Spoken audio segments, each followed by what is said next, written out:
हर हर महादेव दोस्तों, मैं सुनील कुमार आपका फिर से स्वागत करता हूं आपके अपने चैनल क्या ऐसा होता है में। दोस्तों, सबसे पहले एक जरूरी जानकारी कि हमारे चैनल का उद्देश्य कभी भी किसी की भावनाओं को भड़काने का और अंधविश्वास फैलाने का नहीं है। अगर भाई कोई कहता है कि कालसर्प दोष नहीं होता तो ठीक है भैया, नहीं होता है। जो भुगतेगा, जिस पर होगा वो भुगतेगा, सीधी सी बात है। ठीक है। और अगर कोई कहता है भाई होता है तो भाई होता है। ये आप लोगों के ऊपर डिपेंड करता है कि आप उस चीज में कितना विश्वास करते हैं। वैसे मैं आपको एक बात बताऊं, कालसर्प दोष का नाम सुनते ही बहुत से लोगों के रोंगटे खड़े हो जाते हैं, जैसे पता नहीं भगवान ने उनके साथ कितना गलत कर दिया है। लेकिन कालसर्प दोष होना ऐसा नहीं कि बहुत बड़ी समस्या है। इस प्रकृति में, इस दुनिया में ऐसे भी लोग हैं, ऐसे महापुरुष भी हैं कि जिन पर कालसर्प दोष था और उन्होंने अपना नाम इतिहास के पन्नों में दर्ज किया है। सचिन तेंदुलकर को लोग क्रिकेट का भगवान मानते हैं। उन पर भी कालसर्प दोष था, उन्होंने इलाज कराया, उन्होंने उसका निवारण करवाया और उसके बाद देखा आपने कि उनके सितारे कैसे बुलंदी पर हैं। इसी तरह से अगर अमिताभ बच्चन की बात करते हैं तो अमिताभ बच्चन को भाई बॉलीवुड का महानायक बोलते हैं। आजकल कोई भी इंसान उन्हें क्रॉस नहीं कर पाया। और आज भी अगर वो किसी मूवी पर साइन करते हैं तो ये मान लो वो वाली मूवी उनके नाम से हिट हो जाती है। तो ऐसा भी होता है। और अगर मैं देवी देवताओं में बात करूं तो भगवान श्री कृष्ण थे, उन पर भी कालसर्प दोष था। तो दोस्तों, कालसर्प दोष से सबसे पहले आपको डरने की जरूरत नहीं है कि बहुत बड़ी समस्या है। सनातन धर्म, हमारा सनातन धर्म इस प्रकृति में सबसे पुराना धर्म है। और अगर मैं वेदों के अनुसार बात करूं तो वेदों में हमारी सारी समस्याओं का समाधान है, सारी समस्याओं का। और शायद हो सकता है इसीलिए कि भगवान शिव का जो ज्योतिर्लिंग त्र्यंबकेश्वर में है, वो भोलेनाथ ने पहले से ही इसलिए वहां पर स्थित किया था या निर्धारित किया था कि जिसकी वजह से जिन लोगों पर कालसर्प दोष या पितृदोष का साया होगा तो उनकी समस्याओं का समाधान और त्र्यंबकेश्वर में होगा। तो इसीलिए सनातन धर्म भाई, इसीलिए तो हम सनातन धर्म को बोलते हैं कि सबसे महान है। हर चीज का आपको इलाज मिलेगा। अगर आपके मंगल दोष है, आपको त्रिपिंडी श्राद्ध कराना है, आपको नारायण नागबली की पूजा करनी है, पितृ दोष हो गया, कालसर्प दोष हो गया, कुछ भी हो गया, तो हर प्रकार का इलाज शास्त्रों के अनुसार है। और शास्त्रों के अनुसार हम इसलिए कह रहे हैं कि उससे मुक्ति पाने के बाद लोगों ने तरक्की की है और एकदम उन्नति के उस शिखर पे पहुंचे कि आज भी लोग उनके पद चिन्हों को एकदम फॉलो करते हैं। तो दोस्तों, इसीलिए सबसे पहले मैं आपको बता रहा हूं कि आपको कालसर्प दोष से डरने की आवश्यकता नहीं है। और डरना है तो केवल इतना डरना है कि मुझे इसका समाधान चाहिए, मुझे इसका निवारण चाहिए। उसके लिए मैं आपको ऑलरेडी बता चुका हूं कि अगर आप त्र्यंबकेश्वर आने में समर्थ हैं तो आप त्र्यंबकेश्वर में कालसर्प दोष की पूजा कराइए। अगर आप त्र्यंबकेश्वर नहीं जा सकते तो मृत्यु लोक में महाकालम, मतलब मृत्यु लोक में महाकाल की पूजा होती है और वहां पर भी आप कालसर्प दोष की पूजा करा सकते हैं।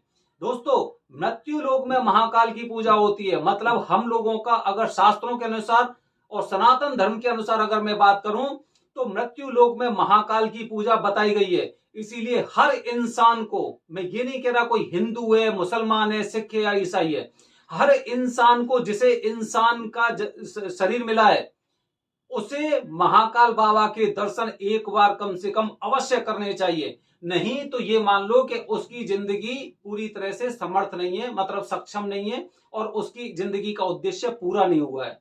जिस इंसान ने एक बार महाकाल की पूजा की है, वो ये मान लो कि वो इंसान चाहे भले ही कितनी भी गंदगी में है, लेकिन कहीं ना कहीं उसका दिमाग इस तरह से काम करेगा कि जिससे कि वो अपने अपने साथ साथ जो उसके नेटवर्क में लोग हैं उनका भी उद्धार कर देता है वो। तो दोस्तों, इसीलिए कालसर्प दोष से आपको बिल्कुल डरने की आवश्यकता नहीं है। वैसे मैं आपको बताऊं, आप जानते हैं कालसर्प दोष कितने तरह का होता है? कालसर्प दोष 12 प्रकार का होता है। जानते हो 12 प्रकार का क्यों? सबसे पहली बात एक तो ये है क्योंकि 12 ग्रह होते हैं। 12 ग्रह होते हैं। अगर आपने अपनी कुंडली देखी होगी तो कुंडली में आप देखना, उसमें हिंदी में 1 2 3 4 5 6 7 ऐसे करके 12 खाने होते हैं कुंडली में आपकी में। और 12 खाने में कुछ तो न्यूट्रल ग्रह होते हैं और कुछ ऐसे होते हैं जो प्रभावशाली होते हैं। और वही ग्रह आपकी कुंडली के अनुसार कालसर्प दोष का योग बनाते हैं।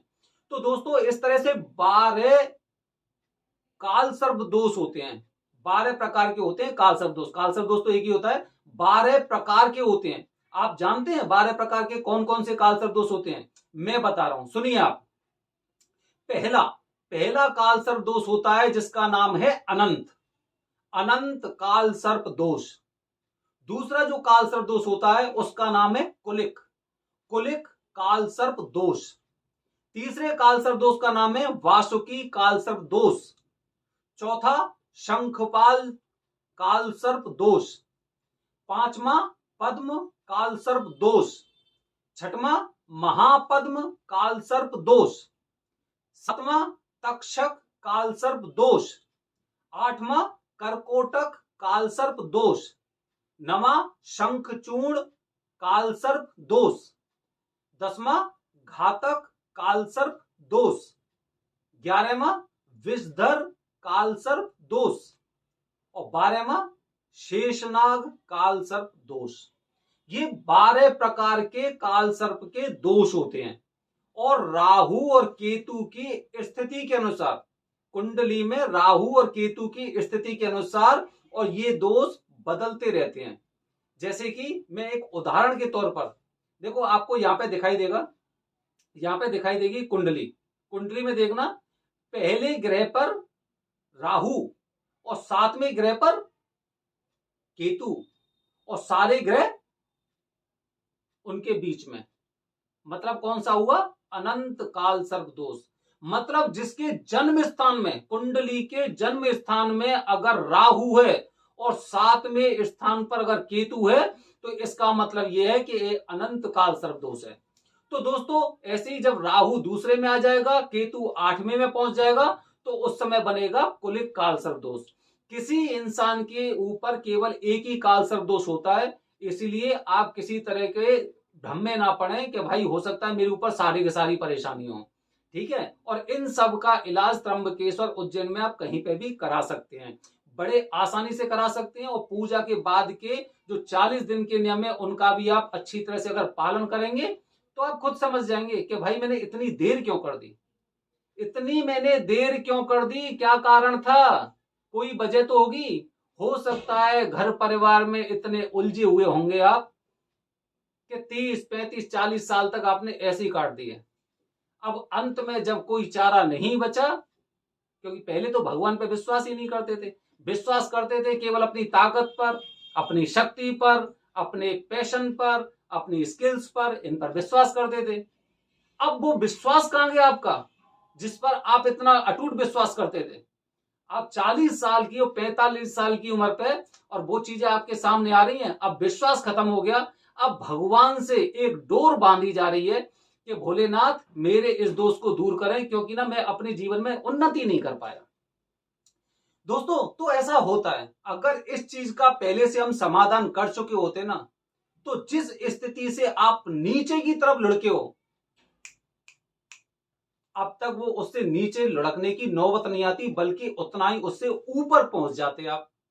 ये पूजा के बाद जो हमें फल मिलते हैं उसके बारे में बात कर रहा हूं मैं।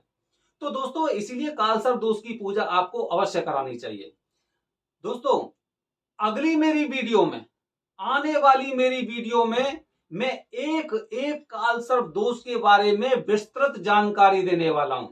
सबसे पहले कल जब मेरी वीडियो एक आएगी तो उसमें मैं आपको अनंत कालसर्प दोष के बारे में कुछ जानकारी दूंगा, ये कब होता है और दूसरी बात इससे बचने के क्या क्या उपाय हैं, और मैं ऐसा क्या कर सकता हूं कि जिसकी वजह से मुझे बहुत अच्छा इसका फल मिलेगा।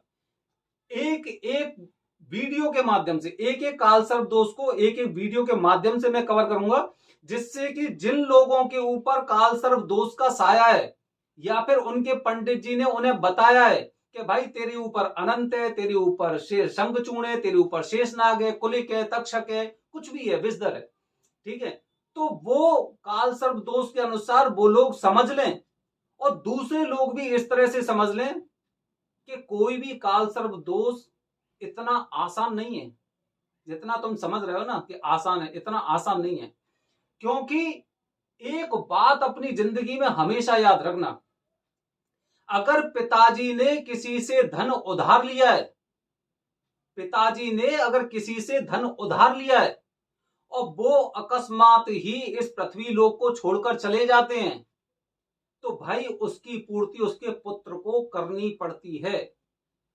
अगर कोई इंसान ऐसा है जो कालसर्प दोष की पूजा नहीं करा पाया किसी कारणवश, या तो घर परिवार के चक्कर में, या फिर उसे कमाने से फुर्सत नहीं मिली, या फिर उसके पास इतने पैसे नहीं थे, तो उसकी पूर्ति उसके पुत्र को करनी पड़ती है।